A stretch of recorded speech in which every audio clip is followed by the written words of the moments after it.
May mga biyahe na parang hindi nakakapinsala. Isang normal na pagdiriwang sa nayon. Ilang murang gamit, ilang libreng pagkain, at tawanan sa gitna ng mga estranghero. Ngunit paano kung sabihin ko sa iyo na sa likod ng musikang iyon ay ang tawag ng lupa? Na may puwersang nagugutom sa ilalim ng ating mga paa, naghihintay sa pagdiriwang na magpista sa dugo ng tao. Ako si Guido. Isang matandang magtitinda na walang iba kundi ang ilang maliliit na gamit at ang kanyang munting apo na nagngangalang Chot. Ang kwentong ikukwento ko ay isang bagay na sa lahat ng mga taon na ito. Hindi ko kailanman pinangahasang sabihin.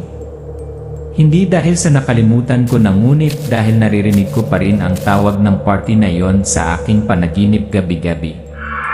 Nagsimula ang lahat sa isang bulong-bulungan. Nasa isang liblib na barangay, kung saan walang signal ng telepono o kuryente, magkakaroon ng isang malaking pista ng bayan. Dumating ang mga tao mula sa iba't ibang lugar, at lahat ay nagsasabi, maglagay ka lang ng isang patak ng dugo sa lupa, ang iyong hiling ay matutupad. Hindi ako naniwala. Sinong maniniwala sa mga ganyang bagay? Pero Chot gusto lang niyang kumain ng maayos, magkaroon ng bagong sandals, kumain ng mainit-init. At ako, isa lang akong matandang lalaki na pagod nang makita siyang lumaki sa kahirapan. Kaya kami nagpunta sa huling bus sa pamamagitan ng mga bukid, mga burol sa kalaliman ng Nayon. At doon, sa gitna ng mataong mga tambol at mga magagarang bandila, hindi namin inakala na kakapasok lang namin ang partido ng mga demonyo sa lupa. Mula doon nagbago ang lahat. Walang bumalik na pareho pagkatapos ng festival na yon. Kung naririnig mo ito, huwag na huwag kang maniniwala sa blood wishes. At kung sakaling makarinig ka ng boses na tumatawag mula sa lupa habang dumadaan sa kakaibang nayon, lumingon ka. Nang tumuntong ako sa nayon, nalaman ko kaagad na may mali. Ang mga makukulay na watawat ay kumikislap sa ihip ng hangin, ang mga matingkad na tela ay itinali mula sa tuktok ng mga puno hanggang sa mga beranda. Ang kumpas ng mga tambol ng pagdiriwang ay humahampas sa aking dibdib sa bawat hakbang. Ang amoy ng inihaw na lechon ay umaalingaw kung saan-saan, na may halong amoy ng pinakuluang mais, cotton candy, tubig ng niyog. Lahat ay nakangiti. Lahat ay kumakaway. Ngunit ang kanilang mga mata ay walang liwanag. Si Chot ay engrossed sa mga store ng laruan. Masaya siyang may hawak na isang pares ng berdeng plastic na sandals, isang hinabing pitaka ng abaka. Nanood ako, napangiti at sinabi sa sarili ko, baka naghihinala lang ako. Hanggang sa nakita ko mga lalaking naglalakad na walang sapin sa palayan. Ang kanilang mga paa ay dumudugo. Malalim at mapupulang hiwa ang nakaukit sa basang putik. Naglakad sila sa paligid ng bukirin, bumubulong-bulong sa isang wikang hindi ko maintindihan. Isang matandang babae sa malapit ang nagsabi na ito ay isang alay ng dugo sa Diyos ng lupa na ritual, isang pag-aalay ng dugo sa Earth God para sa isang magandang ani. Narinig ko ang mga kwento tungkol dito noong bata pa ako, ngunit hindi pa ako nakakita ng mga taong tumuntong sa kanilang sariling dugo sa lupa ng ganoon. Pagkatapos ay nakarinig ako ng kaluskos. Parang may gumagapang. Hindi sa lupa, kundi sa ilalim nito. Sa sulok ng nayon, kung saan kakaunti ang nagpunta, nakakita ako ng isang hayop, isang hindi kilalang hugis. Ang anino ay tumaas at nahulog sa lupa na parang nakatira sa ilalim namin. Bumalik ako sa karamihan, hinahanap si Chot. Nagsimulang tumibok ang puso ko at naramdaman kong may isang bagay na nakatitig sa likod ng aking ulo. At pagkatapos, sa gitna ng karamihan siya ay nagpakita. Isang magandang babae, eleganteng manamit, may mapangakit na mga mata. Iba ang itsura niya sa mga taga na yon. Dumiretso siya sa akin at kay Chot, nakangiti. Mga dayo kayo, ano? Pumunta kayo sa pista. Road translation, estranghero ba kayong dalawa? Pupunta sa festival. Tumango ako magalang. Nagpakilala siya bilang Badet. Malapit lang daw ang bahay niya, malaki, maluwag, malinis at kung pagod kami, matutuwa siyang ibalik kami sa pahinga. Hindi nagdalawang isip si Chuck. Nagugutom siya. Pagod. At humanga sa ngiti ni Badet. Ako naman. Alam kong may mali. Pero ayokong bigyan si Chuck. Sinundan namin siya malayo sa mga ilaw ng festival. Malayo sa musika. Bumaba sa isang maliit na kalsada, sa mga puno, patungo sa isang malaking bahay itinayo sa itim na lupa at kakaibang tahimik. Kung bumalik ako noon, marahil ay iba na ang mga pangyayari. Ngunit tulad ng marami sa akin, pumasok ako sa bahay ng host ng party, hindi ko alam na ang party ay isang blood pact. Ang bahay ni Badet ay hindi katulad ng anumang nakita ko sa kanayunan. Mga makintab na pader na redwood, isang mataas na bubong na parang western villa, na may mga hagdan at nakatile na pasilyo. Ang mga manipis na kurtina ay naglipana, isang mahinang amoy ng pabango, mainit na dilaw na liwanag mula sa intricately carved ceiling lamp. Ako, isang matandang lalaki na natutulog sa bangketa, ay biglang nakaramdam ng sobrang dumi para makatapak sa lugar na ito. Nabighani si Chuck. Tumakbo siya kung saan-saan, ginalugad ang bawat sulok ng bahay, nakakapit sa malambot na sofa na parang batang nakaupo sa sofa sa unang pagkakataon. Magiliw na umiti si Badet, niyaya kaming maghapunan. Chicken rice caldereta, lumpia, puto. Sunod-sunod na plato. Parang naghihintay ng bisita. Sinubukan kong kumain, ngunit nabara ang aking lalamunan. Hindi dahil sa pagkain ngunit dahil may narinig ako. Sa ilalim ng sahig may tunog. Parang mga kuko na nangungulit ng kahoy. Parang buntong hininga mula sa lupa. At isang bulong. Tinanong ko si Badet pero humiti lang siya, baka daga lang yan. Mga daga. Don't mind them. Tumango ako, ngunit ang mga mata ko ay nanatiling nakadikit sa sahig. Ang kahoy na kinaupuan ko bahagyang yumanig. Parang may gumagapang sa ilalim. Noong gabi, hindi ako nakatulog. Nakahiga ako sa tabi ni Chuck, nakikinig sa bawat tunog sa bahay na yon. At nang sumapit ang orasan ng hating gabi, nakita ko ito. Isang bahagi ng sahig bahagyang umangat. Parang takip ng kabaong na tinutulak mula sa ibaba. Isang kamay hindi, isang kuko ang lumabas. Pagkatapos ay ang ulo. Ito ay kalahating tao, kalahating bayawak, may kumikinang na pulang mata, may sangasangang dila, at nakasusuklam at nabubulok na baho. Na-freeze ako. Parang bato ang lalamunan ko. I didn't dare move, didn't dare breathe. Ang halimaw gumapang sa kalahati ng sahig, pagkatapos nawala na parang sinusuri lang. Nakatulog kami. The next morning, I confronted Badet. She wasn't surprised. She didn't deny it, she didn't even itago it. Guido, sabi niya, ang kanyang mga mata ay hindi na mabait. Maging ang lupain dito ay nagugutom. At ang mga tao natutong mamuhay kasama ang mga nagugutom.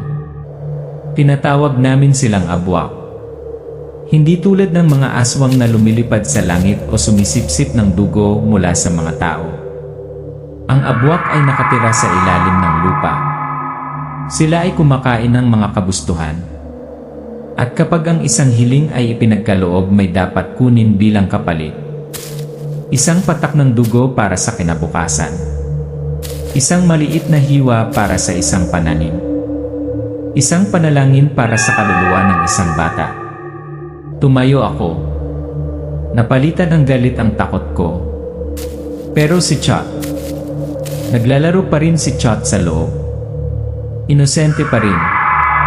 At alam ko na dala tayo sa laro kung saan ang matatalo ay ililibing ng buhay.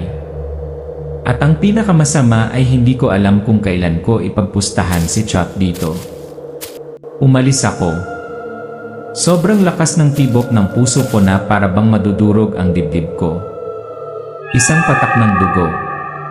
Isang patak lang ng dugo bumagsak sa lupa sa gitna ng masikip na palengke, parang laro ng pagkakataon. Hindi ko alam na sa sandaling iyon, ibinigay ko ang kaluluwa ni Chot sa kadiliman. Tumawa si Badet. Hindi na siya malumanay na parang babaeng nag-aanyaya sa kanya sa hapunan.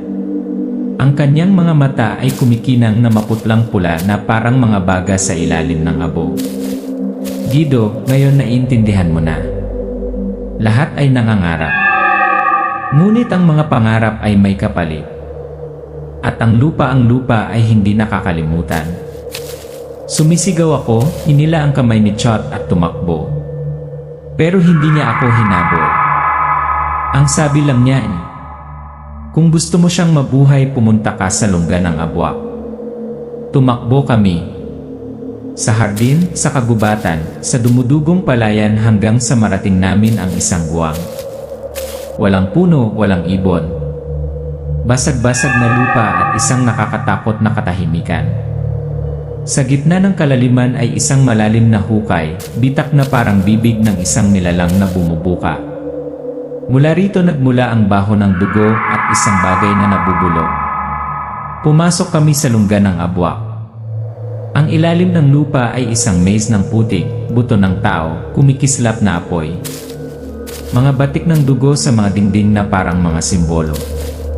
Guhit ng mga kamay, dila, mata. Naputol ang mga panalangin. Pagkatapos ay lumitaw sila. Ang Abwak, kalahating tao, kalahating reptilya, ay bumangon mula sa putik. Nagliliyab ang mga mata. Nababalat ang balat. Walang tigil na bumubulong ang mga bibig, isa pa. Wala akong armas. Bato lang ang hawak ko. Ibinato ko. Sumigaw ako. Tinulak ko sila. Nilabanan ko ang lahat ng kabaliwan ng isang matanda na malapit nang mawalan ng mga apo. Ang isa ay sumugod pa sulong, binasag ko ang ulo nito ng bato. Bumulwak ang itim na dugo. Isa pa ang lumabas mula sa likuran, kinalagkad ko si Chot, pinagulong siya sa mabahong putik. Pagkatapos may nakita akong maliit na liwanag sa dilim.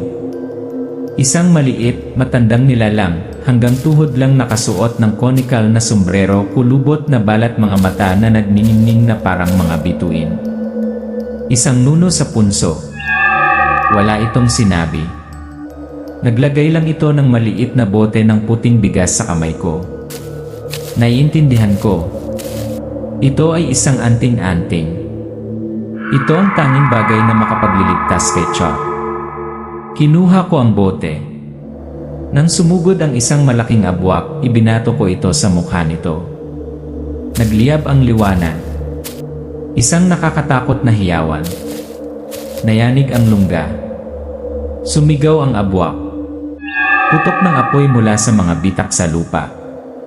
Mahabang malalatigo ng mga dila ang humahampas. Hinawakan ko si Chot, tumakbo na parang baliw sa kadiliman. Tapos ako lang at si Chot. Ang mga nagnanais, lahat ay nilamon. Ang nayon, walang nangahas na banggitin ito. Ang bahay ni Badet, ngayon ay isang tumpok na ng mga nasunog na laryo. Nakaligtas kami.